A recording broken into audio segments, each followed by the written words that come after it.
بسم اللہ والصلاة والسلام علی رسول اللہ وبعد۔ محترم احباب، موجودہ زمانے میں جہاں بہت ساری نعمتیں کھانے پینے کی شکل میں موجود ہیں، خاص طور پر شادی وغیرہ کے موقع پر مختلف قسم کے پکوان ہوتے ہیں، مختلف قسم کے کھانے موجود ہوتے ہیں، اس وقت ہمارے کھانے کے جو طریقے ہیں، جو آداب ہیں، وہ کیسے ہیں، ہمیں اس پر غور کرنا چاہیے۔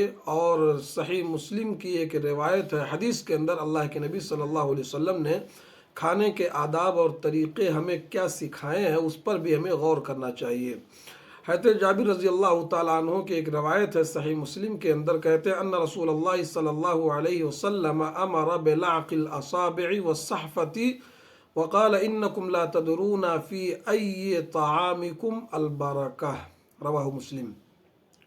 حضرت جابر رضی اللہ تعالیٰ عنہ کہتے ہیں کہ اللہ کے رسول صلی اللہ علیہ وسلم نے انگلیاں اور پیالے کو چاٹنے کا حکم فرمایا کھانے کے بعد، اور آپ نے فرمایا کہ یقیناً تم نہیں جانتے کہ تمہارے کون سے کھانے میں برکت ہے۔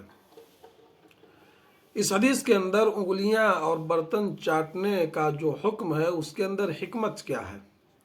کھانے والے کو پتہ نہیں ہے کہ اس نے جو کچھ کھایا ہے اس میں برکت ہے، یا جو اجزاء اس کی انگلیوں میں یا کھانے کے برتن میں رہ گئے ہیں اس کے اندر برکت ہے، یہ معلوم نہیں ہے۔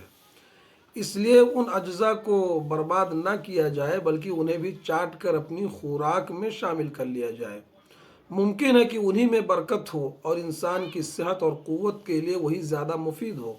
اسی طرح انسان اللہ تعالیٰ کی نعمت کی ناقدری سے بھی بچ سکتا ہے، اس لیے چاٹنے کا حکم۔ اسی طرح سے حضرت جابر رضی اللہ تعالیٰ عنہ کی ایک دوسری روایت ہے، وہ بھی صحیح مسلم کی روایت ہے، کہتے ہیں ان رسول اللہ صلی اللہ علیہ وسلم قال اذا وقعت لقمة احدكم فليأخذها فليمطي ما كان بها من اذى وليأكلها ولا يدعها للشيطان ولا يمسح يده بالمنديل حتى يلعق اصابعه فإنه لا يدري في أي طعامه البركة۔ حضرت جابر رضی اللہ تعالیٰ عنہ کہتے ہیں کہ رسول اللہ صلی اللہ علیہ وسلم نے فرمایا، جب تم میں سے کسی کا لقمہ گر جائے تو اسے اٹھا لے، اور اس میں جو کچھ مٹی وغیرہ لگ گئی ہو اسے صاف کر لے اور اس کو کھا لے، اور اسے شیطان کے لیے نہ چھوڑے، اور اپنے ہاتھ کو تولیے سے اس وقت تک صاف نہ کرے جب تک کہ اپنی انگلیاں چاٹ نہ لے، اس لیے کہ وہ نہیں جانتا کہ اس کے کون سے کھانے میں برکت ہے۔ یہ دو روایتیں ہیں صحیح مسلم کی۔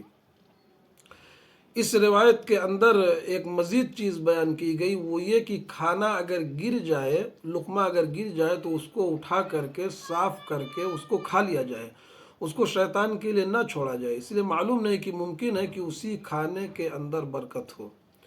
ان دونوں احادیث کے اندر انگلیاں صاف کرنے، برتن صاف کرنے کا حکم دیا گیا ہے۔ اسی طرح سے گرا ہوا کھانا اٹھا کر کے صاف کر کے کھانے کا حکم دیا گیا ہے۔ اب موجودہ زمانے میں دسترخوان کا جائزہ لیں، خاص طور پر شادی بیاہ کے موقعوں پر اللہ تبارک و تعالیٰ کی نعمت کی ناقدری کس طرح سے ہو رہی ہے۔ واللہ تعجب کی بات ہے، اللہ تبارک و تعالیٰ نے انسانوں اور جانوروں کے اندر فرق کیا ہے۔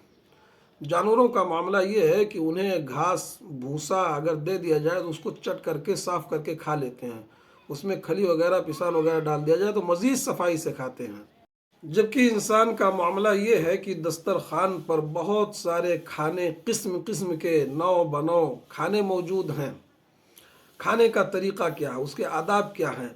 ایک جانور پوری صفائی سے کھانا کھا رہا ہے، بھوسا کے ساتھ اس کو گھاس مل گیا، آٹا مل گیا، کھلی مل گئی تو اس کو پورا چاٹ پونچھ کر کے کھا رہا۔ ہم انسانوں کی حالت یہ ہے کہ دسترخوان پر مختلف قسم کے کھانے موجود ہیں، دال ہے، چاول ہے، سبزی ہے، روٹی ہے، گوشت ہے، مختلف قسم کی فرائیاں ہیں، نہ جانے کون کون سے پکوان ہیں جن کا نام بھی معلوم نہیں۔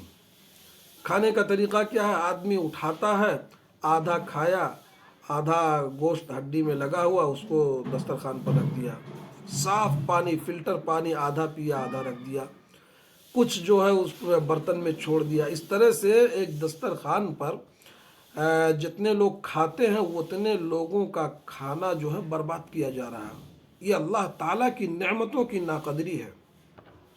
ایک طرف حدیث کے اندر انگلیاں تک چاٹنے کا حکم دیا گیا ہے، برتن چاٹنے کا حکم دیا گیا ہے، جو کھانا گر جائے اس کو اٹھا کر صاف کر کے دوبارہ کھانے کا حکم دیا گیا ہے، لیکن ہم انسانوں کی حالت یہ ہے کہ یہ نعمتوں کی ناقدری کر رہے ہیں، کھانے کو بیکار کیا جا رہا ہے، اس کو پھینکا جا رہا ہے۔ یہ افسوس کی بات ہے، یہ تعجب کی بات ہے۔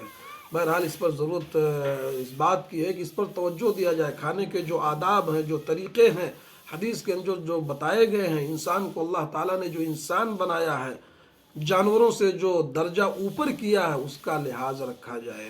اللہ تعالیٰ ہم سب کو عمل کی توفیق دے، آمین۔